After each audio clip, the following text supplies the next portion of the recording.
இரும்பை எஃகாக மாற்றும் கலை மட்டும் இன்னும் கண்டுபிடிக்கப்படாமல் இருந்திருந்தால் மனித இனத்தின் சமூக நிலை என்னவாக ஆகியிருக்கும் அப்படின்னு கேட்கிறாரு. இதனுடைய நேரடியான அர்த்தம் என்னன்னா, தமிழ்நாட்டில் மட்டும் தமிழை இரும்பை கண்டுபிடிக்கலன்னா உலகத்தில் நாகரிக வளர்ச்சியே ஏற்பட்டிருக்காது அப்படின்னு 1837 ஆண்டுல ஒரு ஆங்கிலேய அறிஞர் எழுதின கடிதம் நமக்கு கிடைக்குது. இன்னைக்கு உலகத்தில் பார்த்தீங்கன்னா புர்ஜ் கலீஃபான ஒரு கட்டிடம் கட்டியிருக்காங்க, உலகத்தினுடைய மிகப்பெரிய கட்டுமானம். அந்த ஒரு கட்டிடத்துக்கு மட்டும் 39,000 டன் இரும்பு பயன்படுத்தப்பட்டிருக்கு. ஒருவேளை தமிழர்கள் மட்டும் காப்புரிமைக்கு விண்ணப்பிச்சாங்கன்னா இன்னைக்கு உலகத்தில் மிகப்பெரிய பணக்காரர்களாக இன்னைக்கு நாம தான் இருப்போம். ஒவ்வொரு துளி இரும்பும் நாம் உருவாக்கி கொடுத்தது, அந்த தொழில்நுட்பம் நாம உருவாக்குனது. ஆனால் அதையெல்லாம் விட்டுட்டு இல்லைங்க எங்களுக்கு அவ்வளோ கல்வி அறிவு கிடையாதுங்க, ஆங்கிலேயர் இல்லைங்க எங்க கல்வி அறிவு கொடுத்தாங்க. கொடுத்த இந்த இரும்பில் இருந்து வாளை தயாரிக்கக்கூடிய ஒரு தரமான கொல்லனை நாம் ஐரோப்பாவில எங்கேயும் பார்க்க முடியாது அப்படின்னு எழுதுறார். இந்த உலகத்தில் முதலாக இரும்பு காலத்தில் கால் வைத்தவர்கள் தமிழர்கள். இந்த உலகத்துக்கு முதலாக இரும்பை அறிமுகப்படுத்தியவர்கள் தமிழர்கள்ங்கிற ஒரு செய்தியை நான் அந்த நூலில் கொடுத்திருந்தேன். இப்போ இனவெறி பிடிச்சி எழுதிட்டு இருக்கான் அந்த ஆளு. இரும்பு தமிழன் தான் முதல்ல கண்டுபிடிச்சான்னு இப்பெல்லாம் திட்டிகிட்டு இருந்த காலகட்டத்தில் இந்த 2025 ஆண்டுல தமிழக தொல்லியல் துறை அவங்க நடத்தின அகழாய்வின் முடிவில் ஒரு அறிக்கையை வெளியிட்டாங்க. தமிழ்நாடு முதலமைச்சர் ஊடகங்களில் தோன்றி அந்த அறிக்கையை படித்தாங்க. அந்த அகழாய்வின் படி தமிழ்நாட்டில் இரும்பினுடைய பயன்பாடு கிமு 3345 ஆண்டில் இருந்தது என்பது உறுதி செய்யப்பட்டது. அமெரிக்காவின் பூர்வீக மக்கள் கடைசி வரைக்கும் இரும்பு காலத்தில் காலையே வைக்கல. அவர்களுக்கு தங்கம் தெரியும், பிளாட்டினம் தெரியும், வெள்ளி தெரியும், எல்லாம் தெரியும். ஆனால் அவர்களுக்கு கடைசி வரைக்கும் இரும்பு தெரியாது. ஸ்பானிஷ்காரர்கள் உள்ள வந்தப்ப ஏன் அவங்க தோத்து போனாங்கன்னா, ஸ்பானிஷ்காரர்களிடம் இரும்பு இருந்தது, இவர்களிடம் தங்கம் இருந்தது இல்லையா? அப்படி கடைசி வரைக்கும் இரும்பில் கால் வைக்காமல் போன எத்தனையோ நாகரிகங்கள் இருக்கின்ற பொழுது இரும்பில் முதலாக கால் வைத்த நாகரிகம் என்ற பெருமைக்கு சொந்தக்காரர்கள் நண்பர்களே நாம் தான். ராஜராஜ சோழன் தன்னுடைய கடற்போர்களில் ஈல் மீன்களை பயன்படுத்தி மின்சாரத்தின் மூலமா தாக்குதல் நடத்தினார்ன்ற தகவல் எனக்கு கிடைச்சிருக்கு. அது பத்தி உங்களுக்கு பாடநூல்ல ஏதாவது இருக்கான்னு ஏல்பக்கன் கேட்கிறார்.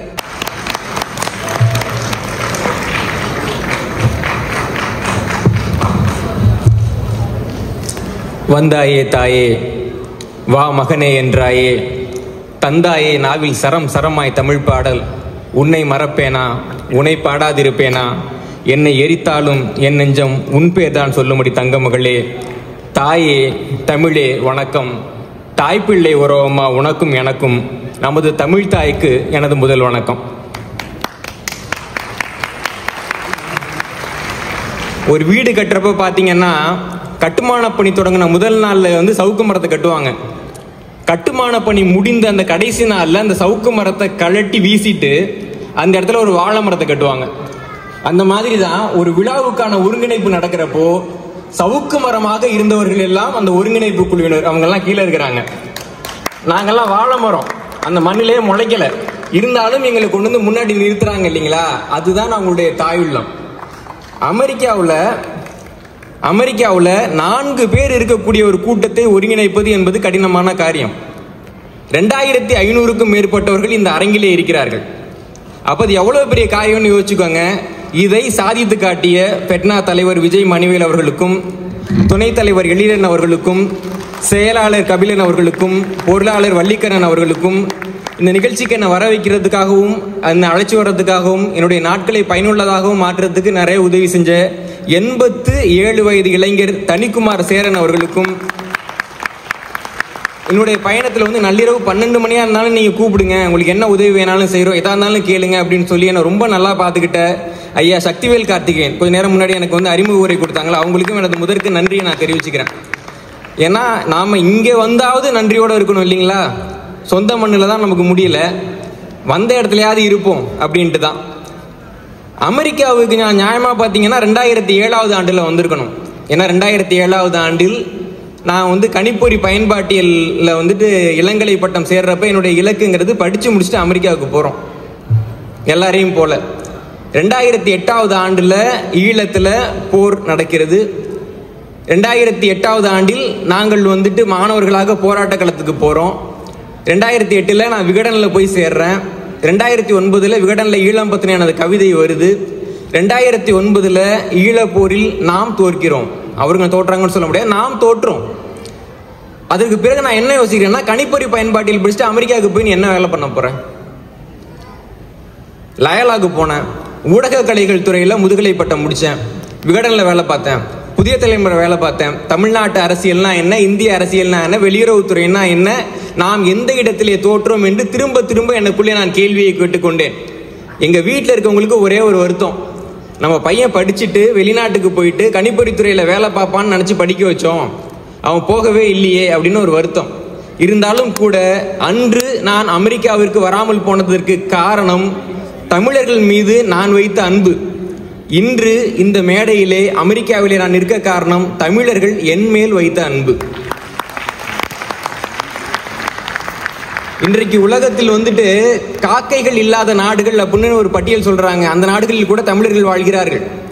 நமது தலைக்கு மேலே எத்தனையோ தேசிய கொடிகள் பறந்து கொண்டிருக்கின்றன. ஆனால் அத்தனையும் தாண்டி நம்ம இணைக்கக்கூடியது தமிழ் என்னும் நமது தொப்புள் குடி. எந்த தூரத்தில் இருந்தாலும் தமிழன் தனது மொழியால் இனத்தால் அணைந்துதான் சென்று கொண்டிருக்கிறான். அப்ப இந்த தமிழினத்துக்கு ஒரு விழா நடக்குது. அந்த விழாவில் எதுக்கு வந்துட்டு ஒரு வரலாற்று ஆய்வாளர் இல்லைங்களா? நம்ம நாட்டில் நிறைய பேருக்கு யார் யாருக்கு என்னென்ன வேலை பார்க்குறாங்கன்னு தெரியல. நம்மிடம் ஒரு சொத்து இருக்கு, அந்த சொத்து நம்மளோடது தான், அதை நம்ம பயன்படுத்துறோம். ஆனா அந்த சொத்து நம்முடையதான் என்று சொல்வதற்கு பத்திரப்பதிவாளர்னு ஒருத்தர் தேவை இல்லைங்களா? தமிழ் மொழி நம்முடைய சொத்து தான். அந்த சொத்து வந்து உயர்ந்து நிச்ச மொழி அப்படிங்கிற தகுதி பெறுவதற்கான பத்திரப்பதிவாளர்களாக இருந்தவர்கள் வரலாற்று ஆய்வாளர்கள்.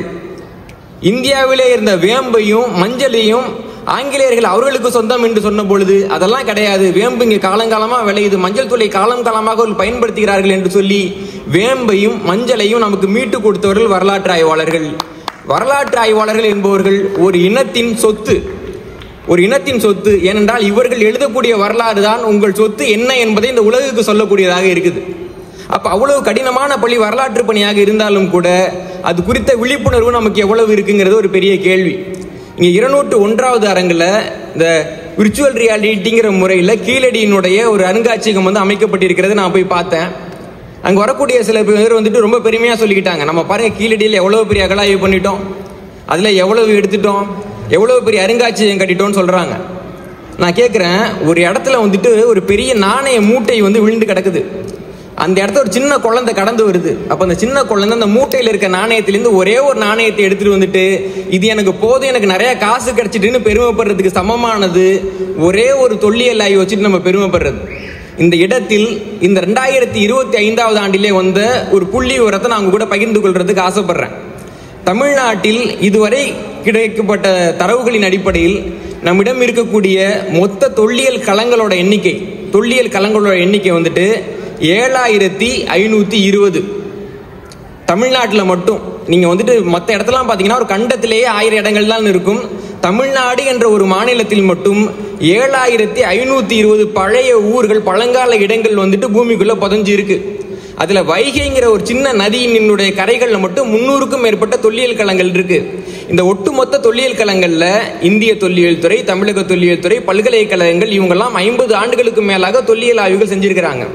ஆனால் இந்த ஒட்டுமொத்த தொல்லியல் களங்கள்ல தொல்லியல் ஆய்வுகள் மேற்கொள்ளப்பட்ட களங்களோட எண்ணிக்கை எத்தனை சதவீதம் இருக்குன்னு நினைக்கிறீங்க?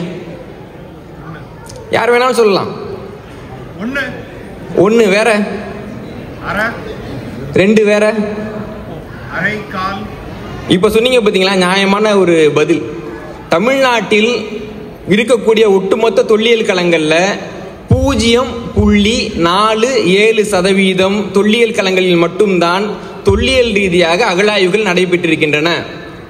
ஒவ்வொரு ஆண்டும் தமிழ்நாட்டில் தொல்லியல் ஆய்வுகள் நடக்கூடிய இடங்களோட எண்ணிக்கையை விட தொல்லியல் ஆய்வு நடக்காமலே அழிந்து போகக்கூடிய தொல்லியல் களங்களோட எண்ணிக்கை அதிகமாக இருக்கின்றது. இதுதான் இன்னைக்கு தமிழ்நாட்டில் இருக்கக்கூடிய சிக்கல். அப்ப நம்முடைய வரலாற்றை, நம்முடைய பெருமையை நமக்கு கொண்டு வரக்கூடிய ஒரு துறையாக இருக்கக்கூடிய தொல்லியல் துறைக்கும் அந்த பணியை செய்யக்கூடிய வரலாற்று ஆசிரியர்களுக்கும் நாம் என்ன முக்கியத்துவம் கொடுக்கிறோமோ அந்த அளவுக்கு நமக்கு வரலாறு திரும்ப கிடைக்கும். அவர்களுக்கு நாம் முக்கியத்துவம் கொடுக்கவில்லைன்னா நம்முடைய வரலாற்றை நாமே அழித்தவர்களாக மாறிவிடுவோம்ங்கிறது தான் இன்னைக்கு ஒரு நிலைமை. ஒரு சின்ன உதாரணம் சொல்றேன் பாருங்க. சில ஆண்டுகளுக்கு முன்பாக நாம் வந்துட்டு ஒரு சம்பவம் நடந்தது. இங்க ஃபெட்னா அமைப்பு வந்துட்டு அவங்களுடைய 32வது ஆண்டு விழா வந்துட்டு நடந்தப்போ சிகாகோ மாகாணத்தில் நடந்தப்போ அவங்க என்ன பண்ணாங்கன்னா ஒரு மாநாட்டு மலர் வந்து வெளியிட்டாங்க. அந்த மாநாட்டு மலரில் வந்துட்டு மிக முக்கியமான ஒரு செய்தி இருந்தது. இதயத்தில் பொருத்தக்கூடிய ஃபேஸ் மேக்கர் இருக்கு இல்லைங்களா, அதை கண்டுபிடிச்ச நிறுவனத்தில் ஒன்று வந்துட்டு அந்த ஒரு நிறுவனம் இருக்குது. அந்த நிறுவனத்தினுடைய நிறுவனர்களை ஒருத்தராக இருந்தால் ஏல்பேக்கன் அப்படிங்கிற ஒரு பெரிய அறிவியலாளர். அவருடைய முக்கியமான பணி என்னன்னா, மின்சாரத்தினுடைய வரலாற்றை அவர் ஆய்வு பண்ணிட்டு இருந்தார். எந்தெந்த இடத்துலலாம் ஐரோப்பிய குறிப்புகளில் மின்சாரம் இருக்கு, மின்சாரத்தை பற்றின என்னென்ன குறிப்புகள்லாம் இருக்குன்னு ஏல்பேக்கன் எடுத்து ஆய்வு பண்ணிட்டு இருந்தாரு. அந்த ஏல்பேக்கன் அவர்கள் ஆக்ஸ்போர்டு தமிழ் இருக்கை நிறுவன ஜானகிராமன்கிற ஒரு ஆய்வாளர்கிட்ட பேசிட்டு இருக்கப்ப என்ன சொன்னார்னா, எங்க ராஜராஜ சோழன் பற்றி உங்களுக்கு தெரியுமான்னு கேட்டிருக்காரு. உடனே எனக்கு நல்லா தெரியுங்கன்னு, இல்லைங்க நான் வந்து ஒரு ஐரோப்பிய நூலில் பார்த்தேன், ராஜராஜ சோழன் தன்னுடைய கடற்போர்களில் வந்துட்டு ஈல் மீன்களை பயன்படுத்தி மின்சாரத்தின் மூலமா தாக்குதல் நடத்தினார்ன்ற தகவல் எனக்கு கிடைச்சிருக்கு, அது பற்றி உங்களுக்கு பாட நூலில் ஏதாவது இருக்கான்னு ஏல்பேக்கன் கேட்கிறார். பெரிய விஞ்ஞானி அவர். ஒன்று ஜானகிராமன் அவர்களுக்கு வந்து பெரிய ஆச்சரியமா இருக்கு. அப்படி நான் அதுவும் படிக்கலன்னு சொல்லிடுறாரு. சில ஆண்டுகளுக்கு பிறகு இந்த தகவலை வந்துட்டு ஜானகிராமன் அவர்கள் வெளியிலலாம் சொல்றாரு, ஒரு நூலில் இந்த மாதிரி குறிப்பு இருக்கு அப்படின்ட்டு. அதாவது உலக வரலாறுல மின்சாரத்தை முதலாக பயன்படுத்தியவர்கள் தமிழர்கள்ங்கிறது குறிப்பு இது. ஜானகிராமன் அவர்கள் இந்த குறிப்பை சொன்ன உடனே சிகாகோவில் நடந்த அந்த மாநாட்டில் இருக்கக்கூடிய மலரில் அனந்து அப்படிங்கிற இன்னொருத்தவர் வந்துட்டு இதை ஒரு கட்டுரையாக எழுதுறாரு. கடற்படைக்கெல்லாம் முன்னோடி தமிழர்கள் அப்படின்னு சொல்லிட்டு ஒரு பெரிய கட்டுரையாக எழுதுறாரு. நான் அந்த கட்டுரையை வந்துட்டு யாருமே தமிழ்நாட்டில் படிக்கலையேங்கிற காரணத்தினால அந்த கட்டுரையை எடுத்து இப்படி ஒரு கட்டுரை வந்திருக்கிறது, இப்படி ஒரு செய்தி இருக்கிறது, இதை பற்றி எல்லாரும் படிக்கணும் அப்படின்னு நான் பொது வெளியில் சொல்கிறேன். எனக்கு கிடைக்கிற எல்லா ஊடகங்களையும் சொல்கிறேன். ஏன்னா தமிழர்களுக்கு வந்துட்டு மின்சாரத்தை கண்டுபிடித்தவர்கள்ங்கிற பெருமை கிடைக்கணுங்கிற ஒரு எண்ணத்தை நான் சொல்கிறேன். ஆனால் தமிழ்நாட்டில் இருந்தவர்கள் இதை பற்றின எந்த ஒரு அறிவும் இல்லாமல், எந்த ஒரு வரலாற்று புரிதலும் இல்லாமல், அதுவும் நான் சொன்னது வந்து ஒரு மேற்கோள்ங்கிறத கூட புரிஞ்சிக்காம மன்னன் வந்துட்டு இனவெறியால் போய் சொல்கிறாரு. தமிழர்கள் தான் வந்து மின்சாரத்தை கண்டுபிடித்தார்களா என்றெல்லாம் கேள்வி கேட்டார்கள். அதனால ஒரு நல்லது நடந்தது. என்னன்னா, அதன் காரணமாகத்தான் ஃபெட்னா அமைப்பு சேர்ந்தவங்க என்கிட்ட முதல் தடவையா பேச ஆரம்பிச்சாங்க. இன்னைக்கு நான் இங்க நின்றுகிட்டு இருக்கேன். தமிழ்ல வந்து ஒரு சொல்லவட சொல்லுவாங்க, அறிவுள்ள நண்பன் உனது வெற்றிக்கு துணையாக இருக்கிறான், அறிவு கெட்ட எதிரி உனது வெற்றிக்கு காரணமாக இருக்கிறான் அப்படின்னு. உண்மையில் இதுதான் நடந்தது. இன்னைக்கு வந்து உலகத்தில் வந்து 25க்கும் மேற்பட்ட நாடுகளில் எனது நூல்கள் விற்பனை ஆகிட்டு இருக்கு. தமிழர் குறித்த என்னுடைய ஆய்வுகளுக்கு வந்துட்டு பெரிய அளவில் வரவேற்பு கிடைத்திருக்கிறது என்றால் அதற்கு காரணம் அவர்களுடைய அந்த வன்மை பேச்சு தான். தமிழ்நாட்டில் நாம பார்க்கிறப்போ தமிழ் இனத்திற்கு நிறைய வரலாற்று பெருமைகள் இருக்கு. நம்ம வந்து சாமானிய இனம் கிடையாது. ஐயா அவர்கள் சொன்னதை போல இத்தனை 1000 ஆண்டுகளாக நம்ம வாழ்ந்திருக்கிறோம்னா நம்ம நிறைய பொருட்களை பயன்படுத்தி இருக்கிறோம், நிறைய தொழில்நுட்பங்களை நம்ம வந்து உருவாக்கி இருக்கிறோம், நிறைய செஞ்சிருக்கிறோம். ஆனா நம்ம என்னெல்லாம் செஞ்சோன்னு நமக்கே தெரியல. நான் 2018ஆவது ஆண்டுல இரும்பு குறித்து ஒரு ஆய்வு செய்யறப்போ அயல் நாட்டிலர்கள்லாம் இந்தியாவில் இரும்பு எப்படி இருந்ததுங்கிறத பத்தி என்னெல்லாம் சொல்லியிருக்காங்க அப்படின்னு நான் தேடினேன். அப்படி தேடுறப்போ எனக்கு கிடைச்ச தரவுகளை மட்டும் நான் இந்த இடத்துல பதிவு பண்றேன், நல்லா கவனிங்க. 1837ஆவது ஆண்டு பிப்ரவரி 17ஆம் தேதி அன்னைக்கு சென்னை மாகாணத்தோட ஆளுநருடைய சார்பாக அவருடைய செயலாளர் ராபர்ட் கிளர்க் அப்படிங்கிறவர் வந்துட்டு ஒரு கடிதம் எழுதுறாரு. என்ன கடிதம்னா, ஜேஎம் ஹீத் அப்படிங்கிற ஒரு உலோகவியல் ஆய்வாளர், இரும்பு நிபுணர், அவருக்கு வந்துட்டு ஒரு கடிதம் எழுதி இரும்பு குறித்த தகவல்கள்லாம் நீங்க எங்களுக்கு கொடுங்க அப்படின்னு கேட்கிறாரு. அந்த கடிதம் பின்னாடி 1839ஆவது ஆண்டிலேயே லண்டன் ராயல் சொசைட்டியில பதிப்பிக்கப்படுது. நீங்க வந்து இன்னைக்கும் இணையத்துல போயிட்டு on Indian iron and steel அப்படின்னு போட்டீங்கன்னா அந்த கடிதத்தை நீங்க முழுமையா படிக்க முடியும், இணையத்துல இருக்கு. அதுல ஜேஎம் ஹீத் அவர்கள் சொல்றாங்க, மனித கண்டுபிடிப்புகளின் முழு எல்லையிலும் உள்ள வேறு எந்த கண்டுபிடிப்பையும் விட மனித நாகரிகத்திற்கும் உற்பத்தி துறைக்கும் உகந்த பணிகளில் அதிக செல்வாக்கை செலுத்திய ஒரு கண்டுபிடிப்புக்கு இந்தியா உரிமை கூறுவது கேள்விக்கு அப்பாற்பட்டது. இரும்பை எஃகாக மாற்றும் கலை மட்டும் இன்னும் கண்டுபிடிக்கப்படாமல் இருந்திருந்தால் மனித இனத்தின் சமூக நிலை என்னவாக ஆயிருக்கும் அப்படின்னு கேட்கிறாரு. இதனுடைய நேரடியான அர்த்தம் என்னன்னா, தமிழ்நாட்டில் மட்டும் தமிழை இரும்பை கண்டுபிடிக்கலன்னா உலகத்துல நாகரிக வளர்ச்சியே ஏற்பட்டிருக்காது அப்படின்னு 1837ஆவது ஆண்டுல ஒரு ஆங்கிலேய அறிஞர் வந்து எழுதின கடிதம் நமக்கு கிடைக்குது. உலகத்துல இரும்பு குறித்து எழுதப்பட்ட மிக பழமையான ஐரோப்பிய நூல் என்ன அப்படின்னு பாத்தீங்கன்னா, ரெனே ஆண்டோயின் அப்படிங்கிற ஒரு எழுதின ஒரு நூல். அந்த நூல் வந்துட்டு memoirs on iron and steel அப்படிங்கிற நூல். அது வந்து 1722ஆவது ஆண்டுல பதிப்பிக்கப்பட்டது. அந்த நூல்ல அவர் வந்து ஒரு செய்தியை குறிப்பிடுறாரு. என்னன்னா, பிரெஞ்சு நாட்டில் இருக்க பிரெஞ்சு ஆர்லைன்ஸ் பிரபுன்னு ஒருத்தவர் இருப்பார், அதாவது பிரான்ஸ் அரசருக்கு அடுத்த நிலையில் இருக்கக்கூடிய பிரபு. அவர் வந்துட்டு ஒரு இரும்பு கட்டி அவர் கொடுக்குறாரு. கொடுத்துட்டு சொல்றாரு, இது வந்து எகிப்தில் இருக்க கெய்ரோலேருந்து எனக்கு வந்திருக்குது, இது வந்துட்டு சேர நாட்டு இரும்பு, செரிக் அயன்னு இரும்பு, இதை வச்சிருக்கேன்னு கொடுக்குறாரு. அந்த இரும்பை வாங்கிட்டு அவர் என்ன சொல்றாருன்னா, அவர் கொடுத்த அந்த இரும்பு உலகத்திலே உயர்வான இரும்புன்னு நான் நினைக்கிறேன், ஆனால் அது இரும்பு கட்டியா இருக்கு, அதை வச்சுட்டு என்னால் ஒன்றும் பண்ண முடியல. ஏன்னா இவர்கள் கொடுத்த இந்த இரும்பில் இருந்து வாளை தயாரிக்கக்கூடிய ஒரு தரமான கொல்லனை நாம் ஐரோப்பாவில எங்கேயும் பார்க்க முடியாது அப்படின்னு அவர் எழுதுறாரு. ஐரோப்பா முழுக்க வந்துட்டு அன்னைக்கு இருந்த இரும்பு கொள்ளர்களை விட இந்தியாவில் இருந்த இரும்பு கொள்ளர்கள் மிகச்சிறந்தவர்களாக இருந்திருக்கிறார்கள் குறிப்பு கிடைச்சிருக்குது. இது எல்லாத்துக்கும் மேல தமிழ்நாட்டிலேருந்து ஒரு தரவு சொல்றேன் பாருங்க. ஆங்கிலேய ராணுவ அதிகாரி மேஜர் எம்ஜே வால்ஹவுஸ் அப்படிங்கிறவர் 1870களில் தஞ்சாவூர் ஆயுத கிடங்கை பத்தி நிறைய குறிப்புகள்லாம் எழுதியிருக்கிறாரு. அவர் வந்துட்டு ஒரு குறிப்பு எழுதுறாரு. சேலத்தை சேர்ந்த அருணாச்சலம் என்பவருடைய பெயர் 50 ஆண்டுகளாக இந்தியா முழுவதும் அறியப்பட்டிருந்தது. அவர் தயாரித்த கத்திகள் மற்றும் ஈட்டி முனைகளை மிஞ்சும் ஆயுதங்களை எந்த ஆங்கிலேய கொள்ளராலும் செய்துவிட முடியாது. இவற்றின் உறுதிக்கும் பூச்சிக்கும் இணை வைக்கக்கூடிய ஆயுதங்களை செய்வது கடினம். இது அவரது கையால் செய்யப்பட்ட அனைத்து இரும்பு மற்றும் எஃகு ஆயுதங்களுக்கும் பொருந்தும்னு அவர் எழுதுறார். இந்தியாவில் அப்படி ஒரு எஃகு வேலை நடந்தது. நான் இதெல்லாம் படிச்சுட்டு என்ன பண்றேன்னா, 2018ஆவது ஆண்டுல இவ்வளவு தரவு இருக்கே நம்ம இரும்பை பத்தி, தமிழ்நாட்டில் யாருக்குமே தெரியலையே அப்படின்னு யோசிச்சு ஆயுத தேசம்ங்கிற புத்தகம் எழுதினேன். அந்த நூலில் நான் குறிப்பிட்ட தகவல் என்ன அப்படின்னா, இந்த உலகத்தில் முதலாக இரும்பு காலத்தில் கால் வைத்தவர்கள் தமிழர்கள், இந்த உலகத்துக்கு முதலாக இரும்பை அறிமுகப்படுத்தியவர்கள் தமிழர்கள்ங்கிற ஒரு செய்தியை நான் அந்த நூலில் கொடுத்திருந்தேன். அந்த நூலை வந்துட்டு பிரான்ஸ்ல இருக்கவங்க படிச்சாங்க, வரவேற்றாங்க. பெல்ஜியத்தில் இருக்க ஆய்வாளர்கள் படிச்சாங்க, வரவேற்றாங்க. தமிழ்நாட்டில் இருக்கவங்க படிச்சுட்டு இல்லைங்க அதெல்லாம் எப்படி வாய்ப்பு இல்லை அப்படின்ட்டாங்க. 2018 எழுத அந்த நூலுக்காக 2024 ஆண்டு வரைக்கும் நான் திட்டு வாங்கிட்டு இருந்தேன்.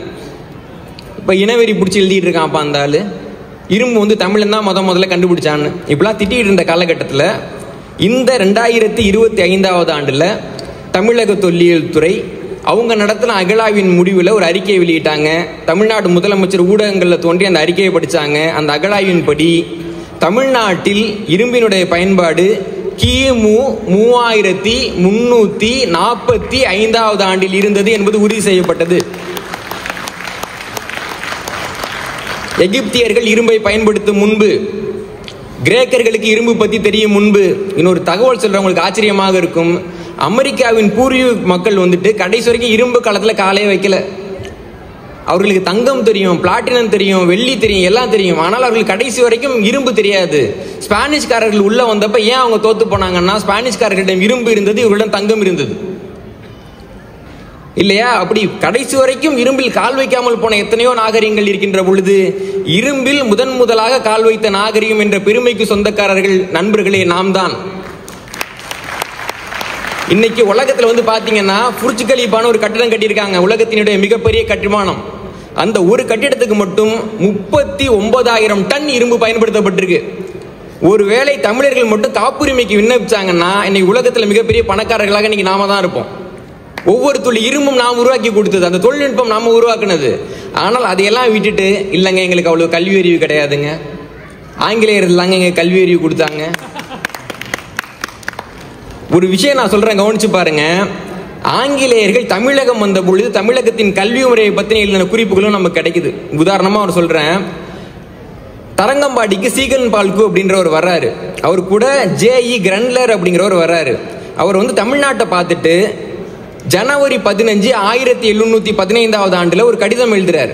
அந்த கடிதத்தில் அவர் என்ன சொல்றாருன்னா, தமிழ் மொழி மிகச்சிறந்த நூல்களை அதிகம் கொண்டது, அதை ஐரோப்பாவில் இருக்கக்கூடிய அனைத்து பல்கலைக்கழகங்களிலும் நாம் பயிற்றுவிக்க வேண்டும் எழுதுறார். 1715ஆவது ஆண்டுல இதை ஏத்துக்கிட்டு ஜெர்மான்கள் என்ன பண்றாங்கன்னா, அதற்கு பிறகு தரங்கம்பாடிக்கு வரக்கூடிய மிஷனரிகளுக்கு தமிழ் சொல்லி கொடுத்து அனுப்புறாங்க. ஏன்னா அவ்வளவு நல்ல மொழி ஒன்று அங்க இருக்கு, அவங்க கிட்ட பேசி அந்த நூல்கள்லாம் எடுத்துட்டு வாங்க அப்படின்னு. அப்படியாக தமிழ்நாட்டில் இருந்த அகத்தியர் 2000 நூல் வந்து மொழிபெயர்க்கப்பட்டு ஐரோப்பாவுக்கு அனுப்பப்பட்டு த பிசிஷியன் அப்படிங்கிற பேர்ல ஐரோப்பாவிலே டாக்டர்களுக்கு பாட நூலாக இருந்தது.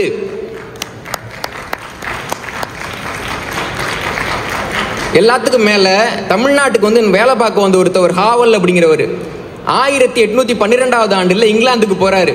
இங்கிலாந்துக்கு போயிட்டு ஒரு சொந்த கிராமத்தில் வந்துட்டு ஒரு கல்வி நிறுவனத்தை தொடங்கணும்னு அதுக்கு கடிதம் எழுதுறாரு. அந்த கடிதத்தில் என்ன குறிப்பிடுறாருன்னா, நாம் இந்தியாவில், அதாவது தமிழகத்தில் உள்ளதை போல இங்கும் ஏழைகளுக்கு கல்வி தர வேண்டும் அப்படின்னு எழுதுறாரு.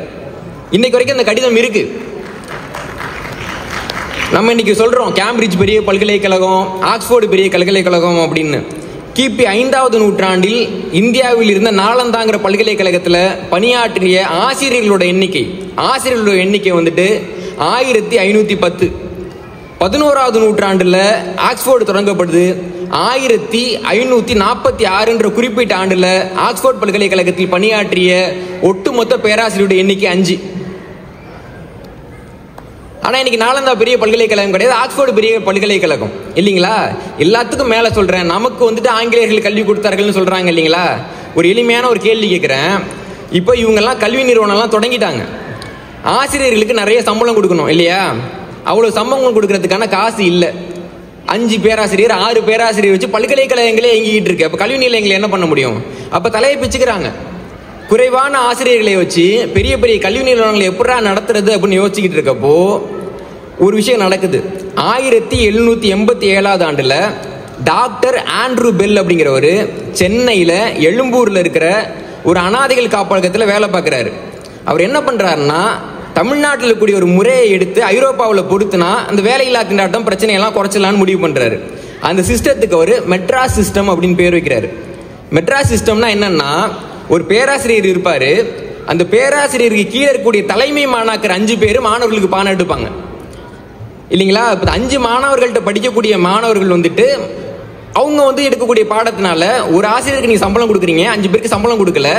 ஆனால் உங்களுக்கு மொத்தம் 6 ஆசிரியர்கள் கிடைக்கிறாங்க. இன்னைக்கு மருத்துவர்கள் வந்து ஹவுஸ் சர்ஜனாக இருக்கிறீங்களா?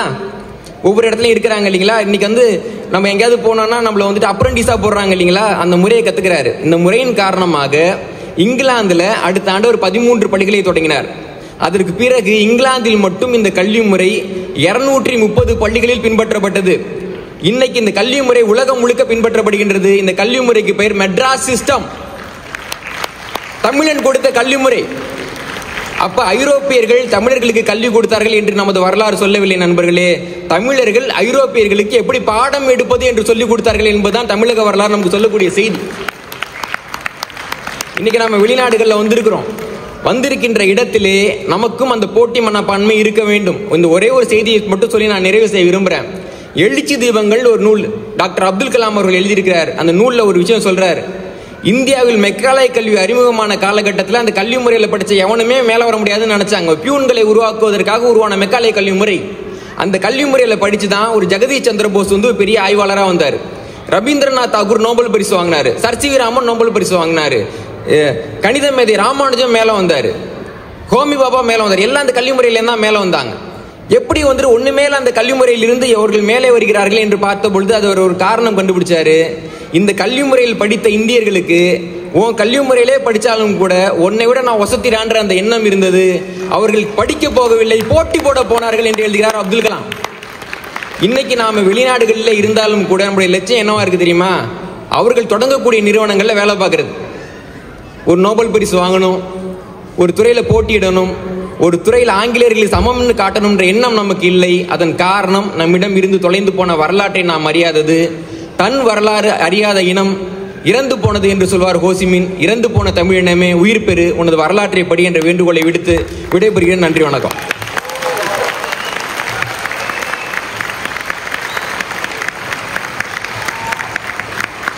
ஐயா மன்னன் அவர்கள் மிகவும் அருமையான உரையை ஆற்றியுள்ளார். அவருக்கு நமது அமெரிக்க தமிழ்ச்சங்க பேரவையின் சார்பாக நன்றியை தெரிவித்துக் கொள்கின்றேன். இப்பொழுது ஐயா அவர்களுக்கு சால்வை அணிவிப்பார்கள். நன்றி.